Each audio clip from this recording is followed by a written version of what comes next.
আমরা মুসলমানের সন্তান কখনো ঘরে বসে থাকতে পারি না।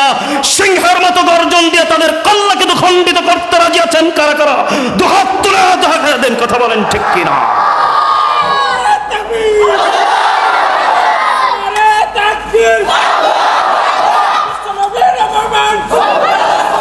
কলিজার টুকরা বাবাজিরা, আপনারা ইতিমধ্যে সোশ্যাল মিডিয়াতে দেখেছেন, ইউটিউব ফেসবুক যেখানে আমরা ঢুকেছি, আমার নবীকে নিয়ে শুধু কটূক্তি করেছে তা না, আমাদের বাংলার জমিনে দেখেছেন কিছু নাস্তিক রামধারা মুসলমানের সন্তান আমার আল্লাহর মনোনীত কিতাবকে নিয়ে অপমান করেছে, কথা বলেন ঠিক কিনা?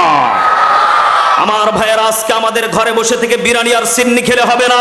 আমার নবীকে নিয়ে এক জাররা পরিমাণ যদি কটূক্তি করে, আমার দেহে তাজা রক্ত থাকা পর্যন্ত আমি মুসলমানের সন্তান হওয়ার পরে ঘরে থাকার মতো আমার কখনো কণ্ঠস্বর থাকতে পারে না, কথা বলেন ঠিক কিনা? আজকে আমাদেরকে ঐক্যবদ্ধ হতে হবে। আজকে আমার নবীকে নিয়ে ইজ্জত নিয়ে ছিনিমিনি খেলে, আল্লাহর কোরআনকে নিয়ে লাথি মারে, আল্লাহর কোরআনকে অসম্মানী করে, আমরা মুসলমান বলে দাবি করি, আর ঘরে বসে বিরিয়ানি সিন্নি খাই, এমন নামধারী কিছু মুসলমান আছে না নাই? আমরা মনে করি এরা মুসলমান না, এরা হলো ইয়াজিদদের দালাল, কথা বলেন ঠিক কিনা?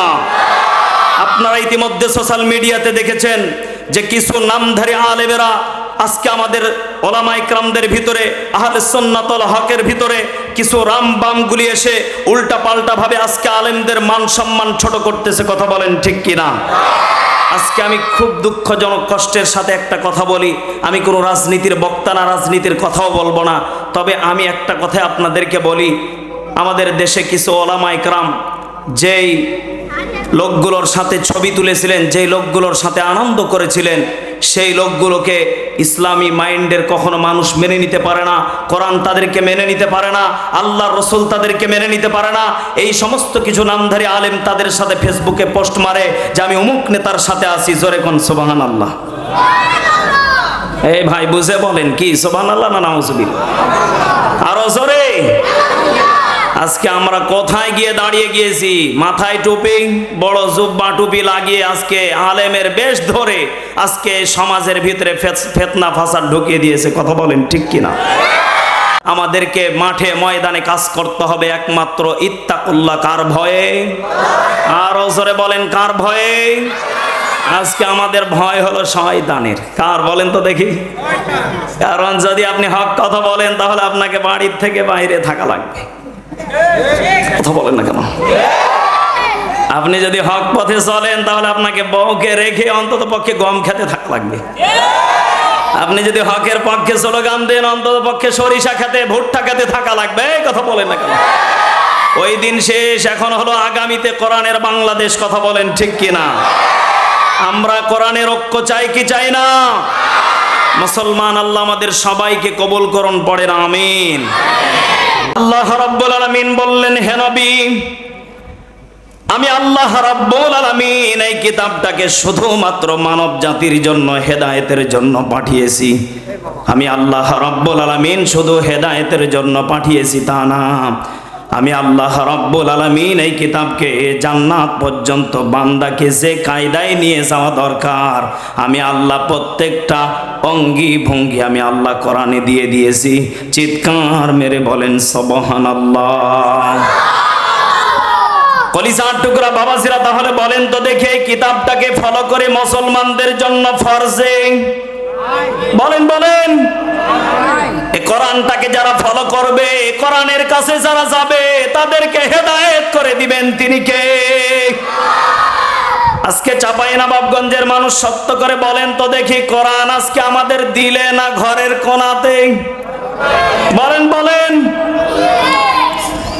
আল্লাহ রাব্বুল আলামিন বলেন, ইয়া আইয়ুহাল্লাযীনা আমানু তাকুল্লাহা ওয়াল তানজুর নাফসুম মা কদ্দামাত লিগাদিন ওয়াত্তাকুল্লাহ ইন্নাল্লাহা খাবীরুম বিমা তা'মালুন।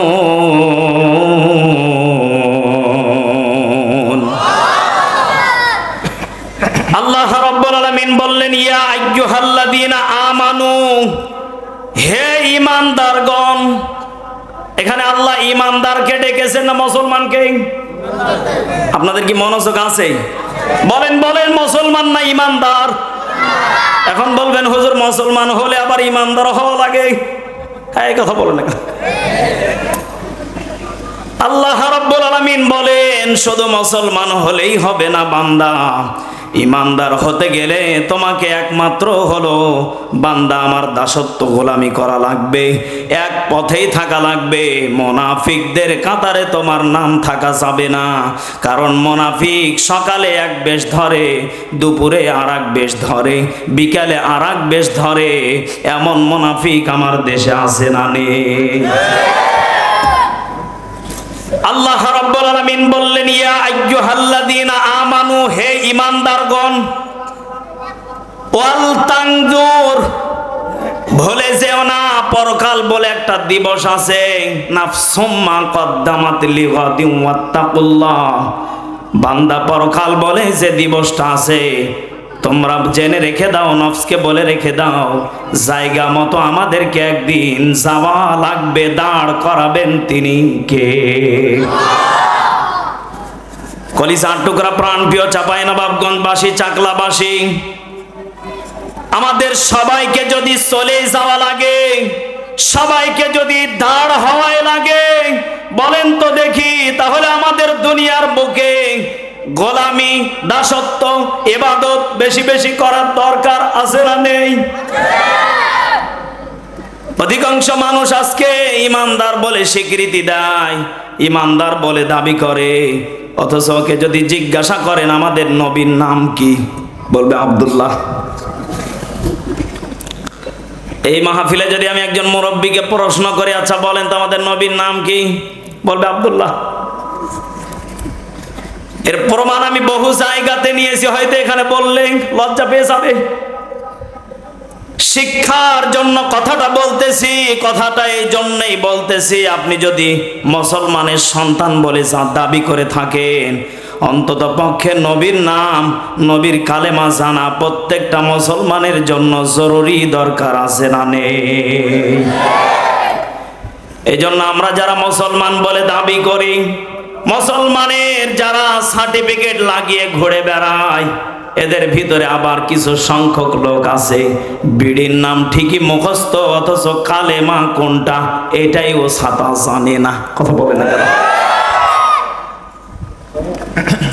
গত মাসে আমি একটা মাহফিলে যাচ্ছিলাম, একজন যুবক দোকানে এসে বলতেছে, দোকানদার আমাকে অমুক সিগারেটটা দাও। আমি বললাম, যুবক ভাই সিগারেটের নাম তো ভালো জানো, তুমি মুসলমান না কোন ধর্মের? উনি বললেন, হুজুর আমার দাড়ি দেখে আপনি টের পান না? ওরে শয়তান, দাড়ি দেখে বলে আমাকে মুসলমান ছাঁটাই বাছাই করা লাগবে? কে রে ভাই, তুই মুসলমান বলে দাবি করিস, তুই নবীর বিরুদ্ধে এই কথা বলেন না কেন? মনে হয় সিগারেট নবীদের জামানায় ছিল, এটা হালাল। যে কায়দায় বলতেছে, হুজুর আপনি কি বলেন, আমাকে কি মুসলমান মনে হয় না? আমার দাড়ি আছে, মানে দাড়ি থাকলে মুসলমান? ওকে আমি জিজ্ঞাসা করলাম, ভাই আপনি যে সিগারেটটা খাচ্ছেন এই সিগারেটের নাম কি আপনি জানেন? হ্যাঁ হুজুর একটু আগেই বললাম। শুধু আমি এই সিগারেটের নাম জানি তা না, এখানে যত প্রকার সিগারেট আছে, বাংলাদেশে যতগুলো সিগারেট ডেলিভারি দেয়, আমি প্রত্যেকটা সিগারেটের নাম মুখস্থ ঠোঁটস্থ বলে দিতে পারবো।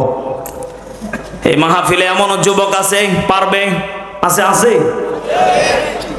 ওই যুবককে আমি জিজ্ঞাসা করলাম, বলো তো সূরা ইখলাস এটা কেমন সূরা? বলে হুজুর সূরা ইখলাস তো জানি না, এটা আবার কি? ওকে বললাম সূরা কুল হুয়াল্লাহু আহাদ পারো? কোন রকম পারি। আচ্ছা বলো তো দেখি। বলতেছে কুল হুয়াল্লাহু আহাদ লাম ইয়ালিদ ওয়া লাম ইউলাদ। ওরে শয়তান রে।